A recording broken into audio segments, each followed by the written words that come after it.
My husband slapped me on a mic in front of 600 people to defend his narcissistic mother. While the Vances thought they had silenced me, my immigrant mother, a woman who built her life on data and evidence, was already on her way to gather the receipts. He didn't just end our marriage that night. He just ignited the investigation that would dismantle their entire dynasty. If you've ever been treated like an outsider by a toxic family, stay tuned, because today we're showing you exactly how to dismantle a dynasty from the inside out. My name is Maya Vance, and I'm 33 years old.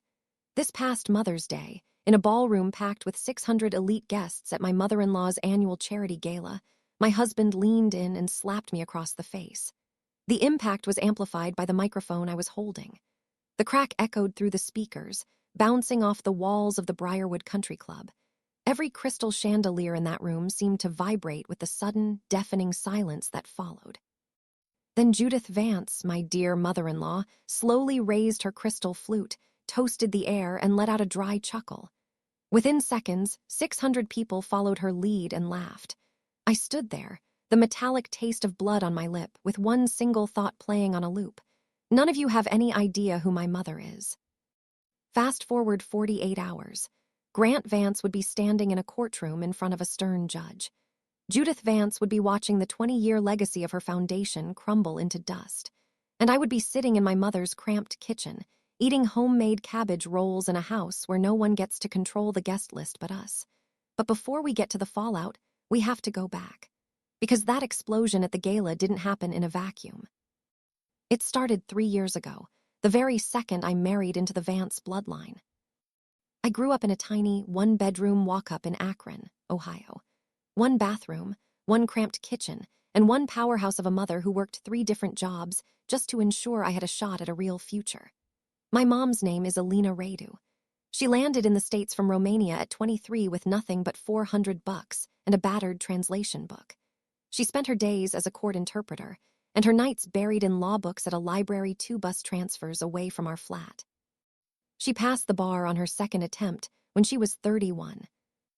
Alina had a golden rule in our house, and even now I can hear her thick accent echoing. No crying without a strategy, Maya. Tears are just data points. They tell you something is broken, then you go fix it.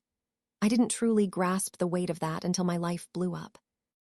I fought my way through Ohio State on a full-ride scholarship. Nearly 50 grand a year I didn't have to put on a credit card. I graduated summa cum laude in health administration. My first real gig paid $52K at a massive hospital network in Columbus. I specialized in compliance, the department that digs through the boring financial records, flags the shady stuff, and makes sure the reality matches the receipts. My mother had worked in the belly of the court system for 2 decades before retiring. She never gave me the gritty details. She just said, "I helped people find the truth when it was buried under lies." I honestly thought the struggle was over. I had the degree, the career, and a lease with only my name on it. Then I met Grant Vance at a hospital benefit, and I realized I didn't know the first thing about hard. Grant was charming, not the fake kind, but the kind that makes you drop your guard. He wasn't pushy. He asked real questions. He actually remembered the details of my job weeks later, bringing them up like my career actually mattered to him. We did 6 months of the perfect relationship, Sunday brunches, Tuesday night calls that went until 2 a.m. He popped the question in October on a bench in German Village with a diamond that cost more than my entire car. The first red flag was disguised as a joke. "Mom has to sign off on the rock first," he said with a grin. I laughed. He didn't. Judith Vance took over the wedding planning within 72 hours of the ring hitting my finger. She picked the venue, Briarwood, naturally, where she held all the power. She cut my guests and added hers. She swapped the menu twice without asking. I just wanted my mom's sarmil, Romanian cabbage rolls, on the appetizer spread. Judith told me it would confuse the high-end caterers. I let it slide. I thought being flexible was just the price of admission for joining a real family. I figured if I was nice enough, she'd eventually see me as a daughter. On my wedding day, my mom handed me a silk handkerchief. White linen, hand-stitched with her name, Alina, in blue thread. She squeezed my hand and whispered, "Wipe your eyes, then build your plan." I tucked it away, thinking she was just talking about being an emotional bride. I was so wrong. Grant's father, Harold, had passed 21 years before I arrived. He left a $2.8 million trust, a construction empire, and a widow who had been a housewife for 30 years. Judith became the gatekeeper of everything. The trust paid for Grant's life, his cars, his house, his supplement. That's what she called the $3,000 monthly allowance she wired him on top of his salary. His sister, Paige, got the same deal. But there was a catch. They had to beg Judith for anything extra. A new roof, ask Judith. A vacation, ask Judith. She called it stewardship. I called it a leash. I learned later that Judith wasn't born this way. When she married Harold, his mother treated her like trash, calling her the girl from the wrong side of the tracks. Judith didn't break the cycle. She became the cycle. She built a vault around the family wealth and locked herself inside. Grant's sister, Paige, was 30 and worked for Judith's foundation. She lived in a townhouse Judith owned. Paige had tried to set Grant up with her rich friend Lauren years ago, and she never forgave him for choosing me instead. I felt her resentment in every room. The first Thanksgiving at the Vance estate told me everything I needed to know. I brought my mom's cabbage rolls, 12 of them, simmered for 4 hours. I put them on the table in a nice glass dish. Judith walked over, lifted the foil, looked at them like they were roadkill, and set the foil back down. She turned to the room, Grant, Paige, and the cousins, and said 5 words that changed everything. "She is not one of us." She said it like she was commenting on the weather. No heat, just a cold fact. Paige giggled. Grant stared at his turkey. I picked up my dish, walked to my car, and sat in the dark for 10 minutes. I didn't cry. I remembered what Mom said, tears are data. I had the data. Judith didn't see a daughter-in-law, she saw a squatter. That night, I opened my laptop and created a hidden folder. I titled it, The Insurance Policy. I didn't have a smoking gun yet, but I knew a woman who treats you like garbage at Thanksgiving is eventually going to slip up. Year 2 was about the house. Grant wanted a 4-bedroom place in Westlake. It was listed at $410K. Grant wanted to beg Judith for the down payment. I told him we had $85K in our own savings. We could buy something smaller that belonged to us. Grant looked at me like I was crazy. "Mom will think I'm disowning her," he snapped. Within 24 hours, Judith had hired a realtor, picked the house, and co-signed the loan. Her name was on our deed. That Monday, I opened a secret savings account and maxed out my 401K. I started networking with compliance officers outside of the Vance circle. I was building a life that had 0 dependencies on their name. There was one night that almost softened me. Grant called me at 2:00 a.m. crying about his dad. "Dad would have loved you, Maya. He actually listened," he whispered. I held him until he fell asleep, seeing the man he could have been if his mother hadn't spent 21 years poisoning his mind. But by 7:00 a.m., Judith called, and that man vanished. The real Vance's group chat appeared in April. Grant's phone buzzed 3 times at dinner. I saw the name before he hit it. 4 members, Judith, Grant, Paige, and Rachel. No Maya. I waited until he was asleep, used his dad's birthday as the passcode, 0615, and read everything. Paige had posted a photo of me from brunch with the caption, "Big Lots Clearance Aisle Energy." Judith replied, "Those ethnic recipes are so low rent." Grant had responded with a laughing emoji. There were 47 screenshots of them mocking my clothes, my mom, and my life. I saved every single one of them to the insurance folder. I put the phone back exactly where it was. My hands weren't shaking, they were cold. My husband was laughing at me with my bullies. Year 3 was the gala. This was Judith's Super Bowl. 600 guests, black tie, $200 a plate. It was her kingdom. She assigned me to be a volunteer, printing tags and organizing seats. Basically. She wanted me to be a servant who was seen but not heard. I said yes to every miserable task. Why? Because every spreadsheet I touched got me closer to the data. 3 weeks before the big night, I found a folder open on Judith's desk. Foundation records, donations, $340K, expenses, $295K. I didn't take a photo, I just memorized the numbers. Later that night at the club, the digital donor board showed $280K. There was a $60,000 hole between the records and the public display. In my world, we call that embezzlement. I drove to Akron that Saturday and told my mom everything. The insults, the chat, the $60K gap. Alina listened in total silence. Then she asked, "Do you have the receipts?" I told her I had everything time-stamped. She nodded. "What's the goal, Maya?" "I want out," I said, "but I want to leave with my head held high." My mother looked at me with that sharp, legal mind of hers. "Then you need one more thing. You need them to show their true colors in front of a crowd that can't look away." I didn't plan for Grant to hit me. I didn't plan for the physical assault. But I knew that whatever happened at that gala, Judith Vance was going to do it in a room full of people who would never forget it. 2 weeks out, Judith was acting like a general. She emailed the seating chart.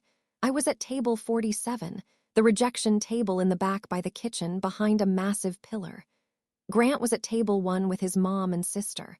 When I asked why, Grant just sighed. "It's a family table, Maya. Mom wanted the immediate family together. Just deal with it." Then Paige called. "You're on door duty, sweetie. You're so good with the help." I accepted. Door duty meant I saw every single guest. I was the first face they'd remember when the night went south. 12 days before the gala, I asked Paige for the donor database login so I could help with thank you notes. She handed over the password like it was a piece of trash. She had no idea she'd just handed me the keys to the kingdom. I logged in at 11:00 p.m. while Grant slept. The database was clean, but I went straight for the vendor payments. 4 companies were paid $212K for the gala. Standard stuff until I looked closer. 2 of the vendors didn't exist. Lakewood Event Florals was just a PO box. Heritage AV was an abandoned dry cleaner in Parma. Judith had been funneling about $20K a year into these shell companies for 3 years. It was a classic shell disbursement scheme. I compiled a full compliance brief, dates, amounts, fake addresses. I saved it, encrypted it, and mailed a physical copy to my mom. 1 week before the gala, Grant stumbled home smelling like bourbon and cheap perfume. He looked at me like I was an inconvenience. "We need to talk about the seating," I said firmly. He slammed the fridge shut. "Not tonight, Maya." "Your mother put me at table 47, Grant, behind a pole, at my own husband's family event." He just looked at me with cold eyes and said, "Maybe if you acted like you belonged there, she wouldn't have to hide you." Grant didn't even have the decency to stand up straight. He just leaned against our designer marble island, looking at me like I was a chore he didn't want to finish. "It's just one single night, Maya. Is it physically possible for you to not turn a charity event into a me project?" "This isn't about my ego, Grant, and you know it," I snapped, my voice vibrating with 3 years of suppressed frustration. "This is about optics and respect. Your mother has banished me to the very back of the ballroom, literally behind a concrete pillar, while you sit at the head table like her favorite pet. What kind of message does that send to 600 of this city's most influential people about the state of our marriage?" He let out a long, theatrical sigh and rubbed his eyes. "She's my mother, Maya. It's Mother's Day. Can we just give her this one win?" "I am your wife," I reminded him, my heart sinking. "I'm your wife 365 days a year. When do I get the win?" He didn't even look at me. He just stared at the hardwood floor for a long, agonizing minute. When he finally spoke, the air in that kitchen turned to ice. "Mom told me something interesting today. She says you've been venting about family business at your office, sharing confidential details about our private trusts and assets with your colleagues." I felt the blood drain from my face. It was a total fabrication, a masterpiece of manipulation. I hadn't uttered the name Vance to a single soul at work. I took pride in my professionalism, but Judith had played him like a violin. It was the classic DARVO tactic: deny, attack, and reverse victim and offender. She was the one stealing, yet I was the one being accused of betrayal. "That is a flat-out lie, Grant. I have never, ever discussed our finances with anyone." "She wouldn't just pull that out of thin air, Maya. There has to be a reason she's worried." I looked at my husband, really looked at him. This was the same man who had crumbled in my arms at 2:00 a.m., sobbing because he missed his dad's guidance. The man who whispered that I was the only real thing in his life. That version of Grant was gone, buried under 2 decades of Judith's psychological conditioning. I realized then that I couldn't save him because he didn't want to be saved. I grabbed my pillow and spent the night in the guest room. I didn't let a single tear fall. Instead, I opened my laptop and added a fresh timestamp to the insurance folder. 5 days before the gala, the mask slipped. I was in the kitchen, reaching for a tall glass on the top shelf, when I heard Paige's sharp, nasal voice echoing from the walk-in pantry. She was on speakerphone with Judith. The door was slightly ajar, and they had no idea I was standing 10 feet away, holding my breath. "Mom, you need to go for the throat with the toast," Paige urged, her voice dripping with venom. "Talk about real mothers. You know, the kind who actually raised their children in this country with a sense of heritage and class. Not like certain people's mothers who just survived on grit and luck." They both erupted into the exact same chilling laugh, the same pitch, the same mocking cadence. "Oh, it's already written, darling," Judith purred. "The theme is the legacy of true families. I've been refining the wording for 2 weeks. It's going to be a defining moment." Paige's voice dropped an octave, becoming conspiratorial. "Grant is going to eat it up. He always gets so emotional about Dad on Mother's Day. He'll be looking to you for strength. And when Maya inevitably overreacts, and she will, everyone in that room will finally see the trash I've been describing for 3 years. She'll prove she doesn't belong on her own." I set the glass down on the counter with agonizing slowness, making sure there wasn't even a click. I retreated into the hallway, my feet barely touching the tile. This wasn't an impulse, it was a coordinated hit.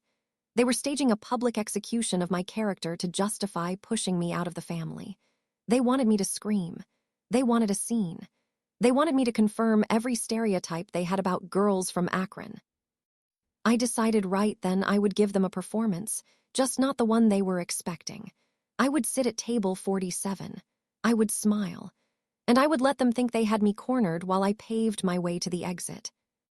The night before the big event, Judith insisted on a family-only dinner. We sat around a mahogany table that cost more than my entire college education. The air was thick with the smell of expensive wine and unsaid insults. Paige spent 15 minutes discussing the floral arrangements as if I weren't even in the room. Then, she pivoted to my mother with the casual cruelty of someone swatting a fly. "So, does Alina still live in that quaint little apartment in Akron? It must be so. Peaceful, to live such a simple, uncomplicated life without any real responsibilities." Judith set her wine glass down with a soft clink. "Now, Paige, don't be like that. Some people are simply designed for smaller lives. It's not a fault, it's just their nature." The words were framed as a defense, but the tone was a serrated blade. Paige smirked at me over her steak and delivered the line, "She's just not one of us, is she?" The exact 5 words Judith had used at Thanksgiving. It was like a mantra. Grant just kept cutting his meat, refusing to meet my eyes. Rachel, the cousin, just stared at her napkin, her silence making her an accomplice. The world is full of Rachels, people who watch an injustice happen and decide it's too much work to speak up. I excused myself, my heart hammering against my ribs. In the privacy of the bathroom, I pulled out the silk handkerchief. I traced the blue threads of my mother's name, Alina. The fabric was cool against my skin. I didn't cry. I texted my mom, "Tomorrow is the day, I'm ready to end this." She replied in 12 seconds, "Good, do not hesitate." I couldn't sleep. The house felt like a tomb. At 1:15 a.m., I realized I'd left my phone charger in the home office. I walked down the hall barefoot, the cold floor biting at my toes.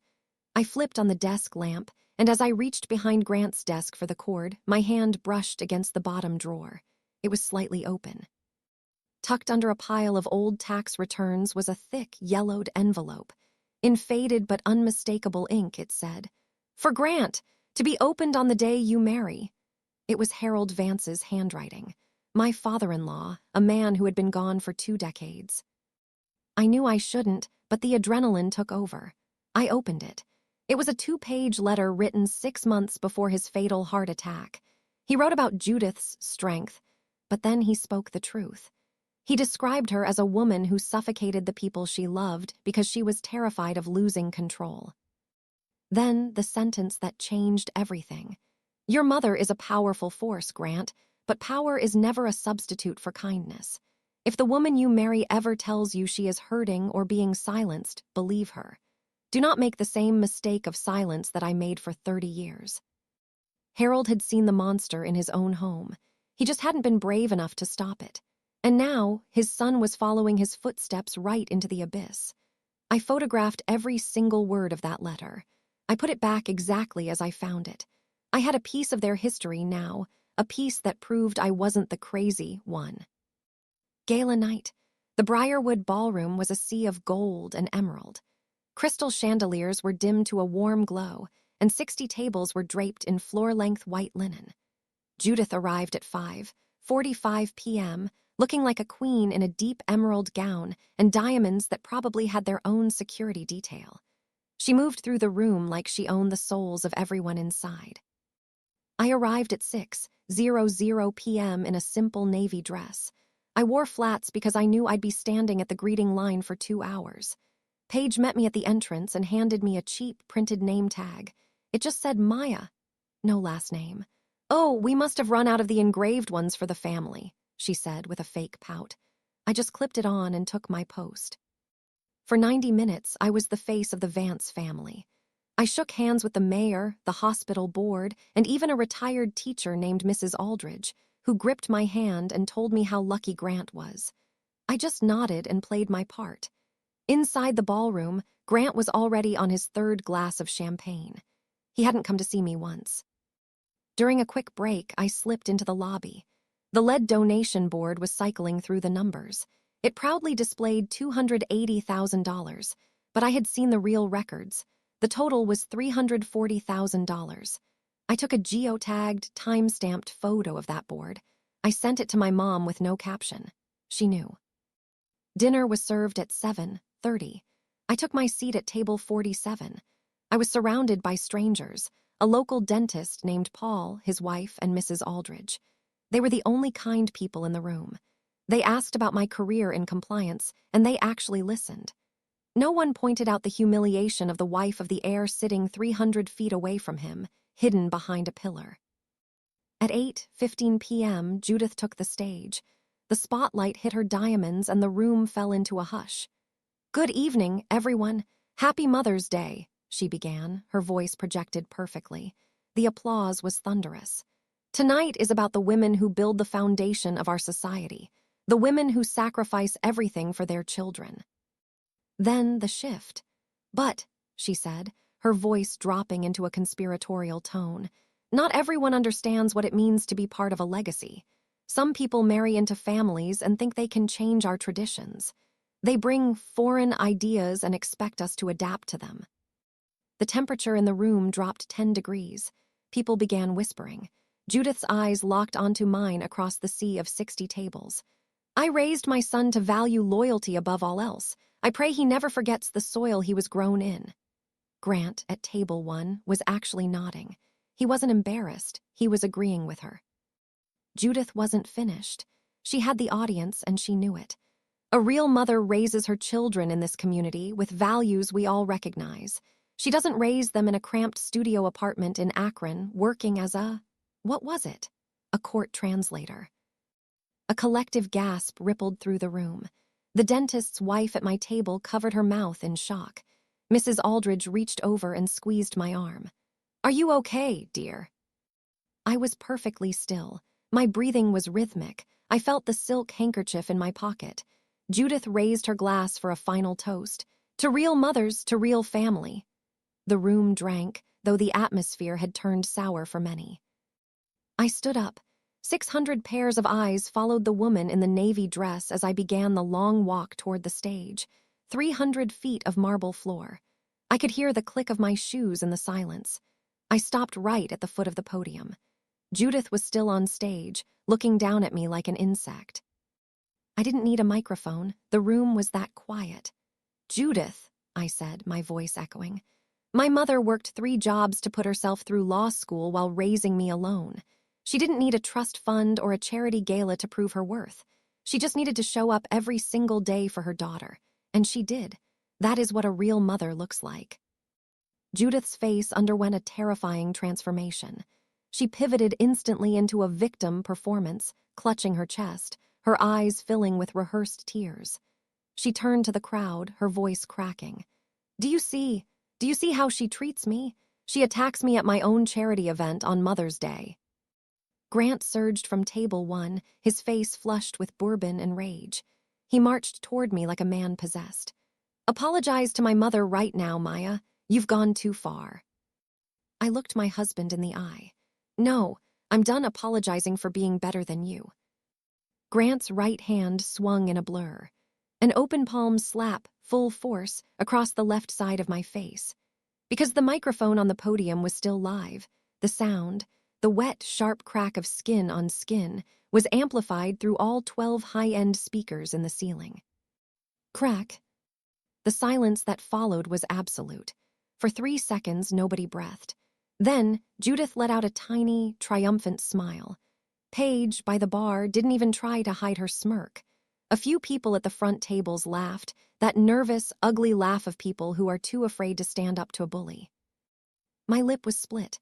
I could taste the copper of my own blood. My cheek felt like it had been branded with a hot iron. Mrs. Aldridge was the only person in 600 who stood up. I reached into my pocket and pulled out the white silk handkerchief. I pressed it to my lip, and the bright red blood stained the blue embroidery of my mother's name. I wiped my mouth, folded the fabric, and put it back. I didn't scream. I didn't cry. I looked at Grant, then Judith, then the 600 elite guests who sat in their $200 seats and did nothing while a woman was struck. I turned and walked toward the exit, my spine like a steel rod. "Drama queen," Paige shouted as I passed. "You can't even take a joke." Grant called after me, his voice cracking. "Maya, get back here, you're overreacting as usual." From the stage, Judith's amplified voice followed me. "Let her go, Grant. She'll come crawling back by morning. They always do. They have nowhere else to go." I pushed through the heavy double doors into the cool May night. The parking lot was quiet, save for the crickets and the hum of a nearby generator.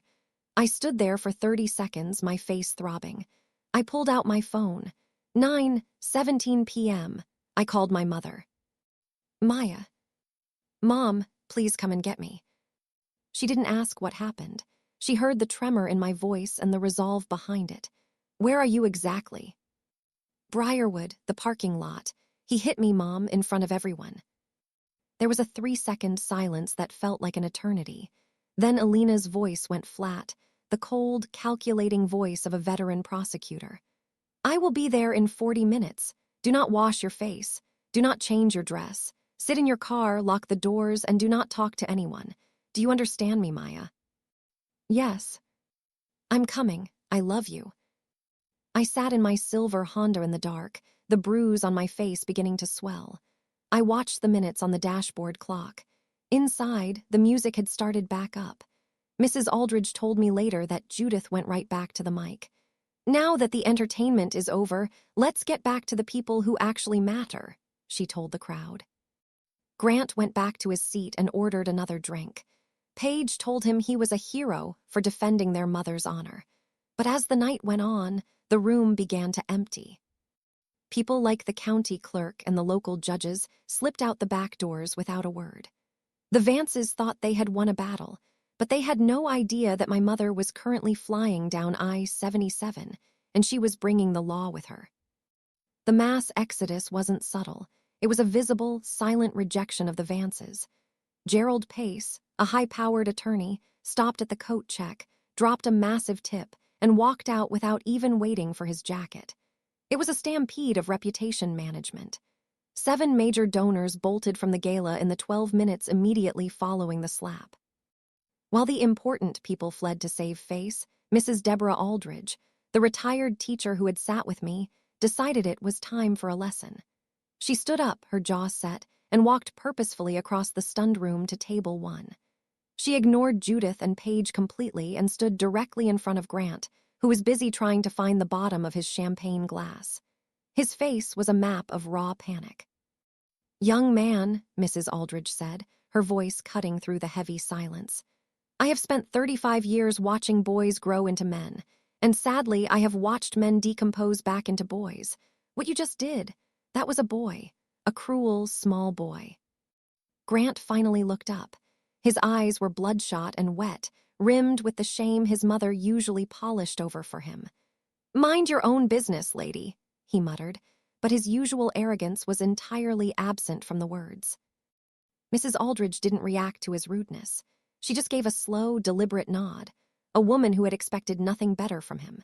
She calmly picked up her velvet clutch, smoothing her expensive gown. She walked out of that opulent, poisoned ballroom into the main lobby, sitting down on a bench near the coat check. From that vantage point, she pulled out her phone and made two very important calls. I didn't know about either of them at the time, but they would change the trajectory of everything that followed. Exactly 40 minutes after my call to Akron, the parking lot, which was currently a cluster of whispered conversations from fleeing guests, fell still as a plain, dark blue sedan pulled into the main drive. The engine cut off, and the driver's side door swung open, and out stepped Alina Novick, the woman I had called for. She didn't look like an instrument of high society vengeance. Her gray hair, which had been in a tight knot when I last saw it, was now pulled back messily. She wore no makeup.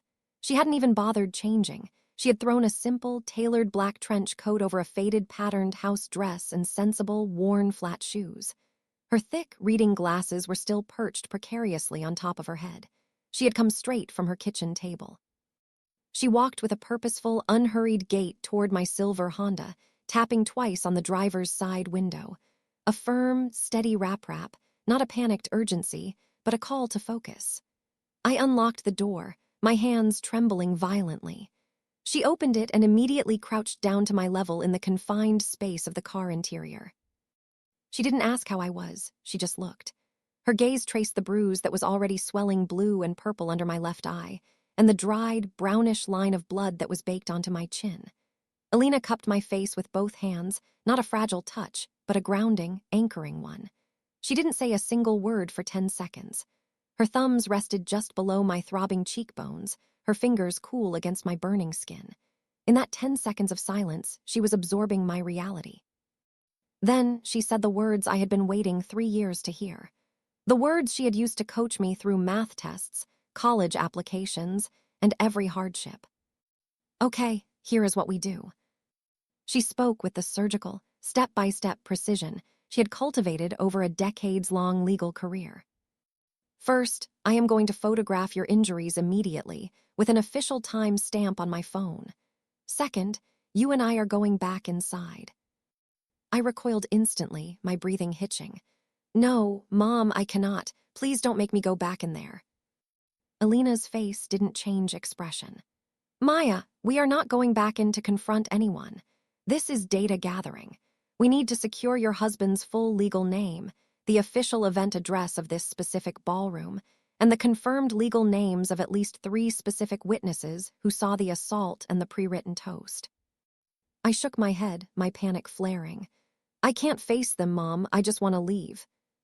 "Third," she continued, ignoring my plea, "we will drive directly to the police precinct. You are going to file a domestic battery report tonight. Not tomorrow, not on Monday after thinking about it. Tonight, we secure the evidence in real time." I looked at the ground, my head spinning from the opulence of the building just 50 yards away. "I can't face them, Mom. Not after what they said about you. Not after what he did." She was still crouching at eye level. "Maya, you were alone when you walked out. You are not alone this time." She held out her hand, palm up, a steady anchor in my chaos. I looked at it and then at her, and I took it. She didn't pull me up, she just held me as I found my own center. I got out of the car, and my legs, though shaking, were steady. My breathing was rhythmic. And as I stood there next to my mother in her faded house dress and flat shoes, I realized something important. My mother was, without question, the most powerful and dangerous person in that entire country club complex. We started walking toward the massive double doors, her hand on my arm, not a supporting grasp, but a companionable one, walking with me, matching my pace. The heavy glass doors slid open, and the cold lighting of the lobby washed over us. The lead donation board was still cycling its numbers, $280,000 glowing in simulated light, a stark reminder of the financial lie I now held the keys to. We walked through the lobby and into the ballroom. The atmosphere had entirely transformed in the 40 minutes I had been in the parking lot. The high-energy band, confused by the scene, was currently playing a safe, bland Sinatra ballad. Couples were dancing, trying to salvage the expensive evening, their faces strained.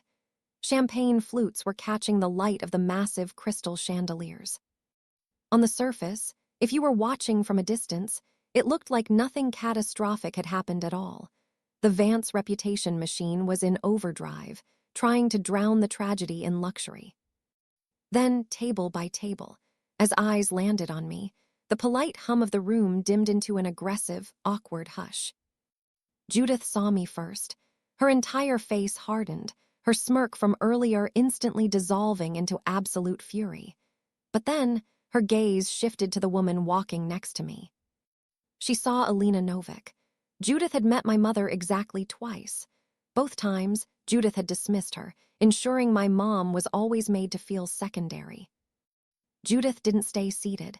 She stood from table 1, smoothing her green gown with a slow gesture. She crossed the floor in 4 deliberate strides, moving to intersect us. She was radiating authority, trying to regain control of the room. "Maya," Judith said, her voice dripping with artificial condescension. "If you have come back to apologize for your outburst, you may do it privately. But you have embarrassed yourself enough for one evening." Alina spoke. She didn't speak loudly, and she didn't speak forcefully. She spoke with absolute clarity, the kind of professional cadence where every single word had been carefully weighed for impact before being uttered. "Mrs. Vance, my name is Alina Novik. I am here because your son struck my daughter in this room, in front of these 600 witnesses, exactly 40 minutes ago. The police are currently being dispatched to this scene." The effect was instantaneous. The Sinatra ballad screeched to a halt as the singer looked toward the stage. Paige, who was standing near the microphone with her clipboard, froze. Judith stiffened. "That is a private family matter. You have absolutely no business being here." Alina didn't blink. She was unfazed by Judith's grandstanding. "Battery is not a family matter, Mrs. Vance. It is a criminal matter, a crime that happened in this public venue." Alina paused, letting the statement hang in the air. The room was not just quiet now, it was silent in a way that felt aggressive. Every single guest was listening. And then my mom delivered the killer line. "And, Mrs. Vance, I would know the distinction. I spent 18 years as a court interpreter and later as an attorney, translating cases exactly like this one. Battery is a crime." The silence that followed this statement was entirely different. This was the moment the 600 guests realized that the Vances were not just dealing with an emotional wife, but with a highly specialized legal mind. Grant, the man who had built this toxic structure, stood up from table 1. As he moved, his forearm knocked his champagne glass sideways, and the wine spread across the white tablecloth in a slow, simulated amber stain. "Maya, please, let's just talk about this at home," Grant said, his voice pathetic and thin. Alina turned, locking her eyes onto him. "She will not be going home with you tonight, Grant. Not tonight and not ever again." Judith, realizing that logic wasn't working, switched tactics. The tears returned, faster this time and much louder. She grabbed Grant's arm, acting the part of the distraught mother protecting her family. "Do you see what they are doing?" Judith cried, looking toward the shocked tables around her. "They are attacking our entire family on Mother's Day. Your father would be absolutely ashamed to see this display." That was the moment I used the Vance tone they used on me, and it felt incredible. I was the calmest I had ever been. "Judith," I said, my voice level, "Harold's private pre-marriage letter states something differently." Judith's entire face went white. The blood left her cheeks like someone had opened a literal drain. "What letter?" she whispered. "The pre-wedding letter. The one tucked inside your tax returns in the bottom drawer of the home office desk. The one Harold wrote just 6 months before his heart attack. The one where he tells his son that his single biggest regret in life was not standing up to you sooner. The one where he warns Grant never to make the same mistake with me." 600 people heard that sentence. I didn't raise my voice. I didn't need to.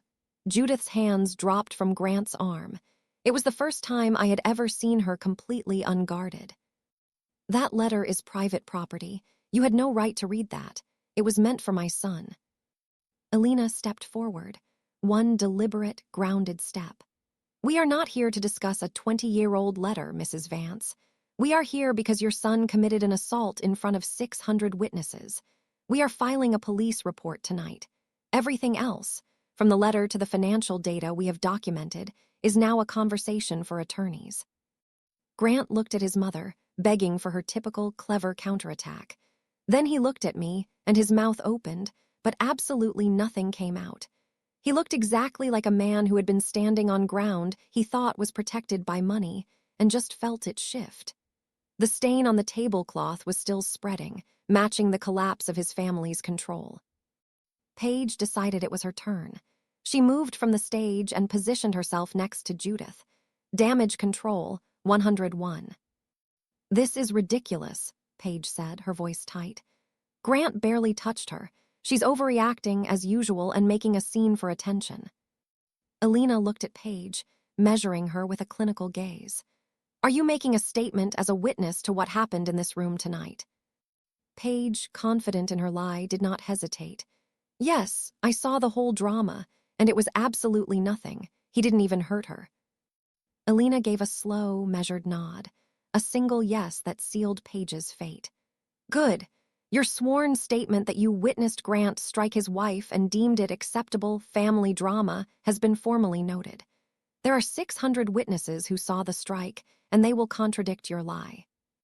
Paige's face collapsed instantly as she realized what she had just done. In her arrogance, she had confirmed in front of 600 power brokers that she had witnessed Grant strike me and had deemed it acceptable. Grant, now vibrating with panic, leaned in toward Judith and whispered, his voice loud enough for the immediate tables to hear. "Mom, should I call the lawyers now? We have a problem." Judith, her eyes burning with hatred, grabbed his wrist with a vice-like grip. "Do not say another word, Grant. Not one word. You are being set up." That's when I dropped the final bomb. My voice was steady and clinical. "Judith, while you are managing that, you should also know that I have been reviewing this entire gala's financial records using the database password Paige emailed me. The internal donor database shows a total of $340,000 received in donations. Yet the digital donor board in your lobby, the 600 influential people walked past tonight, proudly displays a total of $280,000. Exactly $60,000 is missing." I paused, letting the math sink in, watching the realization hit Judith and Grant. I wanted them to have to calculate the cost of their fraud. "I have formally documented this discrepancy, along with the vendor payment schedules, to 2 shell companies that do not have an official business registration in the state database." Through the massive ballroom doors, the main lobby was visible. The lead donation board was still cycling its numbers, $280,000 in simulated light, glowing brightly against the wall, a beacon of their fraud. Judith looked at the board, then she looked back at me. "You went through my private records. I trusted you as a volunteer. And I did the compliance work that I am professionally certified to do, Judith. Paige emailed me the password like it was a set of cheap napkin rings. She gave me the data." Paige's clipboard hit the floor with a deafening clatter of paper. Judith Vance broke. It wasn't a cinema collapse. She broke the way a person breaks when every wall they have built, the money, the reputation, the control, the silence, starts cracking all at the same time. She spun around toward the room, towards the 600 guests she now realized were not an audience, but a jury. Her hands were trembling visibly. When she spoke, her voice climbed 3 octaves, turning into an actual scream. "She is lying. She is a vindictive, pathetic, ungrateful little immigrant's daughter who wormed her way into this refined family. And Mom, stop." Grant's voice, loud and clear, sounded more decisive than I had ever heard it. He looked absolutely terrified by her display. But Judith couldn't stop. 21 years of suffocating control was dissolving into real-time hysteria. She pointed a trembling finger directly at my mother. You raised a snake. Your daughter is destroying everything I have built." Everything. Alina didn't move. Her expression did not change. Her hands stayed loosely at her sides. She was the absolute calm in the center of Judith's collapse. Mrs. Vance, your son hit my daughter in this public room, in front of these 600 people. That is what happened tonight. That is the only fact that matters to the police. Everything else, from the pre-wedding letters to the embezzlement, is now a very expensive conversation for lawyers. Alina's voice was so profoundly calm that it had the chilling effect of making Judith sound like she was thrashing around helplessly underwater. Then a voice cut through the heavy silence that followed Judith's outburst. A man at table 3 stood up, mid-50s, wearing a sport coat. He spoke with real authority. "Ma'am," he said, looking past Judith and Grant directly at me, "would you like me to officially call this in? I am off duty tonight, but I can have a police unit on the scene in 10 minutes. I looked at him. "Yes, please, call it in."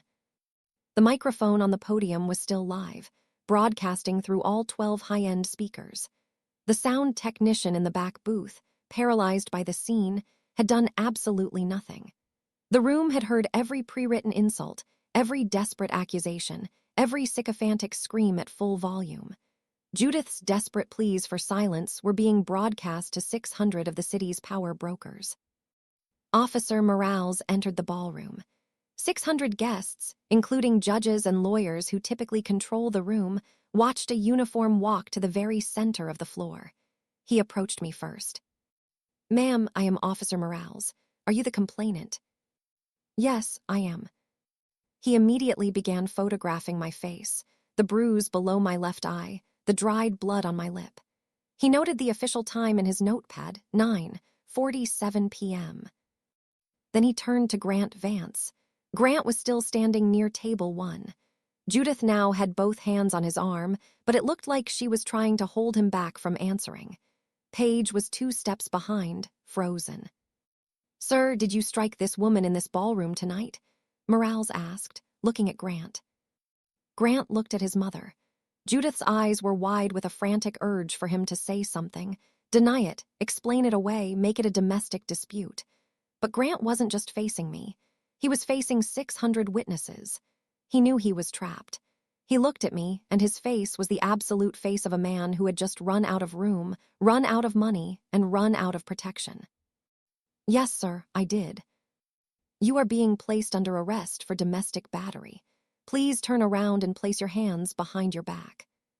Grant turned, moving like he was walking to his own execution. The handcuffs clicked.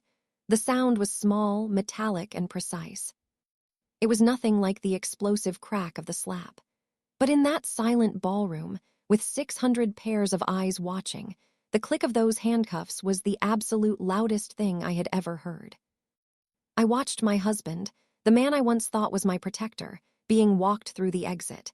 He walked past table 1, past the stage, past the very podium where his mother had stood just 30 minutes earlier toasting real family. I said it quietly, not to Judith and not to the room, but loud enough for the closest tables to hear. "You were completely right, Judith. I was never one of you, and thank God for that." Judith was watching Grant being walked out, and for one single moment, 3 seconds, maybe less, her face showed something I had never seen on it before. Not rage, not manipulation. It was actual, profound terror. It was the genuine panic of a 63-year-old woman watching the only variable she had left in her life being taken away, handcuffed and defeated. It lasted 3 seconds, and then it was gone, swallowed by her instinct for survival and attack. "This is all your fault, Maya. You planned this whole disgusting display. You came here to destroy us," Judith shrieked. Alina didn't even look at Grant as he was led out. She stepped in close to Judith. Not aggressively, but just close enough that her final statement would be heard by Judith and by absolutely nobody else. "You do not hit someone, Mrs. Vance, and then get the luxury of calling it love. We secure the receipts." Judith instinctively reached for the podium microphone. Her manicured hand caught the mic stand before she could secure it.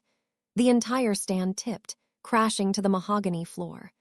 A horrific, high-pitched screech of feedback screech cut through the entire ballroom like a knife through glass. It echoed in the silence, and for the first time in 21 years, Absolutely nobody went to pick it up. Alina took my arm and we walked out together. We walked past the clusters of guests, their expressions of shock and judgment now clear. Past the coat check, where Gerald Pace's coat still hung unclaimed. And finally into the cold May night. Neither of us said a word until she parked the car at the precinct. Officer Morales had arrived ahead of us, likely to process Grant. He processed me professionally. Full name, address, date of the incident, full description of events, confirmed witnesses, Mrs. Aldridge. "Is there anyone else you would like us to contact regarding this case?" he asked. "No, there is not." Alina sat in the hard plastic chair next to me. She didn't offer advice or try to guide me, but she sat there, and so she did. She sat there in her patterned house dress, and she was my anchor. When the report was finished, I signed my name at the bottom of the page. Alina reached into my navy jacket pocket. She pulled out the white silk handkerchief. The bright red blood of my assault had already dried, baked into the fine linen in a thin, undeniable line. She held the fabric for a moment, tracing the blue threads of her name, Alina. Then, she folded it calmly, precisely, and gently placed it back in my pocket. "You will never need to wipe your tears with that handkerchief again, Maya. We are moving on to the strategy." I looked at her. "Did you know, at my wedding when you gave me that handkerchief, did you know it would end like this?" "I genuinely hoped it wouldn't, Maya, but I raised you to be ready in case it did. We were ready." I did exactly what my data told me to do. I called a high-powered divorce attorney the very next morning. Janet Petrusky didn't sound surprised to hear my name.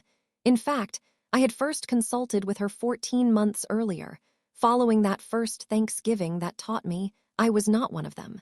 So she had already been preparing my strategy.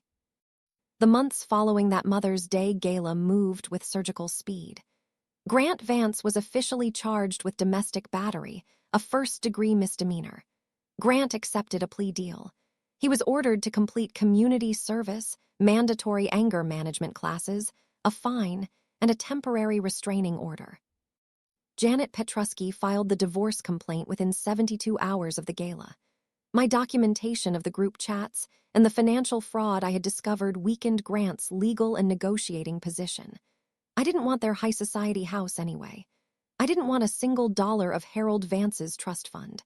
I kept my own savings, my compliance career, and I kept my name. I wanted my life back. Following standard professional obligation for a certified compliance officer, I formally submitted my official brief on the foundation finances directly to the state attorney general's office. It was not revenge. It was my professional obligation. The state opened a formal investigation. Judith was asked to step down as chair. Paige was asked to resign when the foundation restructured. She found a job planning small events. She was forced to stand on ground that was not owned by her mother. 3 months after that Mother's Day gala, I packed my bag and moved out of the Columbus house I had hated and back to Akron, Ohio. My new apartment was small, exactly 1 bedroom, 1 bathroom. It was not unlike the apartment I had grown up in, except this one was entirely mine. I started a new career as the compliance director for a major healthcare nonprofit. It was the exact position I had been building toward during those 3 long years. A card arrived in my mailbox that very week from Mrs. Deborah Aldridge. "Dear Maya, I am profoundly proud of you, dear. Some lessons simply take courage to teach. You taught the room that night."